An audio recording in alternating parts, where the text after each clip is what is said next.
I mentioned at the start of part 2 that I don't have happy or hopeful songs, and that's not entirely true.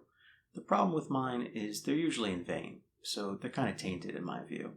Though the characters' fates are only known to me, so by themselves, some do capture hope. One major recurring theme of mine is hopeful longing, or more accurately, unrealistically hopeful longing. As I mentioned before, and I guess it's another ongoing theme due to my tunnel vision as I call it, is that my perception wasn't always exactly of what was really happening.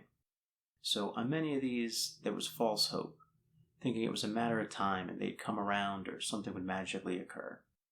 So often, the timing was just not right. You're with person A when person B comes along or becomes available or vice versa. And on that note, here's the fan favorite. Here's the hit.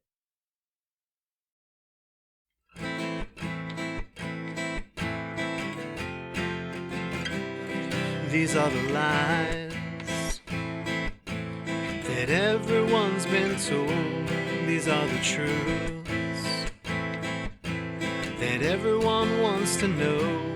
These are the crimes, and they're taking their toll. And these are the hands that I've been longing to hold. These are the arms, extensions of my soul. These are the times we'll be missing if we can't let go. But only the future is still in our control.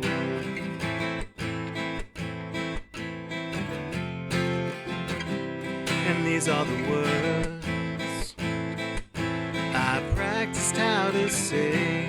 These are the thoughts been running round my brain.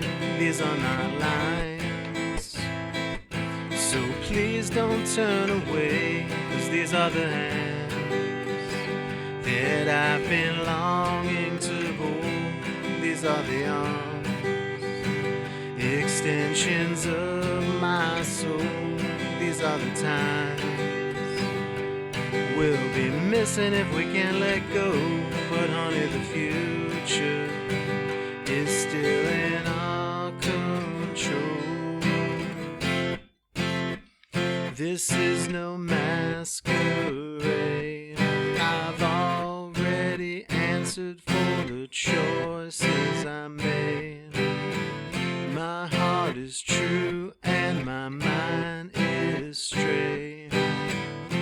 Take my hand and this leap of faith that I've been longing to hold. These are the arms, extensions of my soul. These are the times we'll be missing if we can't let go. But honey, the future is still in our control.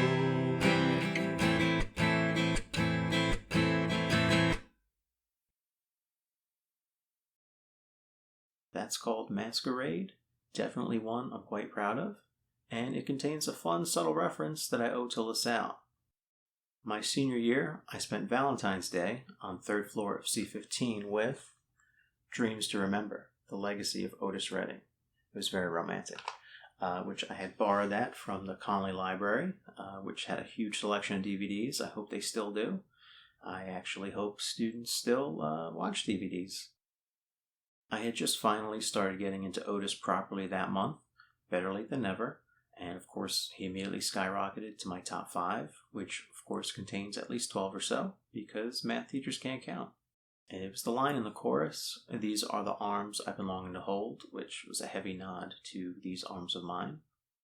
I wrote that song within the next few months of seeing that doc, and I actually got to play it at LaSalle a year or so later in Backstage with Slowly But Surely, which turned out to be the last time I saw it as Backstage, which would have been the perfect setting for this, but it was turned into a Starbucks shortly after. But yeah, it was in February 2012. There was an open mic sponsored by Late Night LaSalle, and evidently it was also a competition. We didn't realize that at the time. And we played 5 songs. That was one of them. And we took second place. It was pretty cool.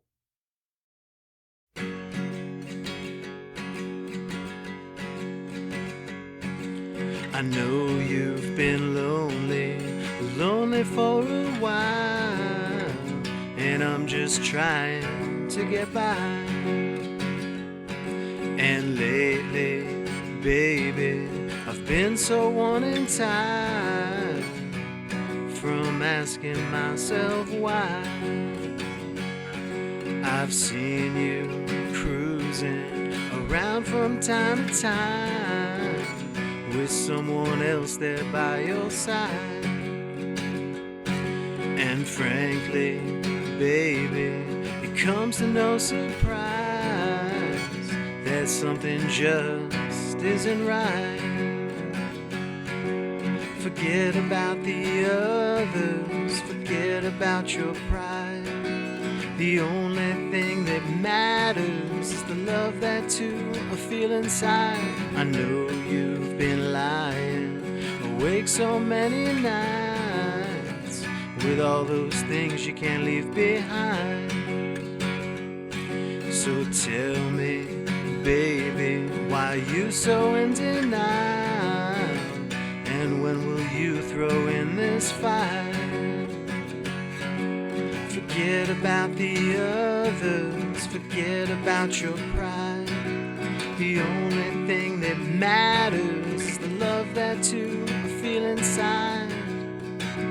Well, if it hasn't died after all this time and all of the years we both wanted to try, we'll take your big old pride and push it right aside. Take your pride and push it aside.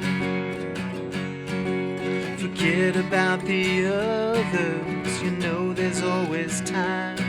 It's never too late, babe, as long as we are still alive. I know you've been lonely for a while, and I'm just trying to get by. And lately, baby, I've been so worn and tired from always asking myself why.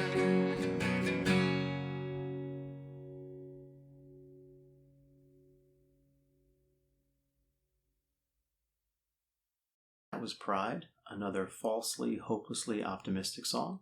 Some of these get a little happier, but don't hold your breath. So, the country vibe for that song. I saw the light on country a bit in August 2010 with Ray LaMontagne's God Willin' and the Creek Don't Rise album and subsequent tour with the Secret Sisters, which, side note, I owe discovering Ray to LaSalle. I reviewed Till the Sun Turns Black for WEXP my freshman year and was completely in love and hooked by the end of track 8, and then just had to start the CD all over again. One of the many times I saw him play was a solo show at the Tower Theater my senior year, which I went to with 3 LaSalle peeps. It was a great time, especially the pregame at Cheers. Highly recommend. And it was actually during that solo acoustic show that he played a Lucinda Williams song, which got me to check her out. And she's often labeled as country, but through such similar artists, I realized that real country is not the quintessential, in-your-face, fiddle-blaring, twangy singing about riding in a truck, drinking beer, and turning the radio up, which I refer to all that as radio country. Even, most true country fans have a bit of an allergic reaction to most of that stuff. But geez, I'm talking pure country, sad bastard songs about heartache and shit not working out, stuff that Hank Williams wrote and that American Aquarium continued to perfect. Now that I can get behind. I've discovered real country in what's considered Americana. I don't think that term was coined until somewhat recently, but I'm talking high-quality singer-songwriters, often acoustic, backed with killer musicians, often accompanied by lap or pedal steels, and beautiful, subtle, shimmering electric guitars, stuff like Lucinda Williams, Jason Isbell, and American Aquarium, to name a few. Short story long, it was with Ray's 2010 album and that tour where the Americana style really piqued my interest, and that was my gateway drug into discovering the beauty of real country. And another fun LaSalle fact, Pride was also played at that open mic show at Backstage in 2012. That ends this chapter. If you've made it this far, thanks again for your attention. Please check out the previous episodes if you haven't already. Check out the website, lsustorytellers.com for ways to contribute to this project and future episodes, and actually that does not mean we're asking for money. If you have pictures or brief videos taken at LaSalle, primarily between 2005 and 2010, see the website for more info. Also, I'd like to continue filming these songs in front of very small audiences. Please reach out if you'd like to help out with this. Thank you, and take care.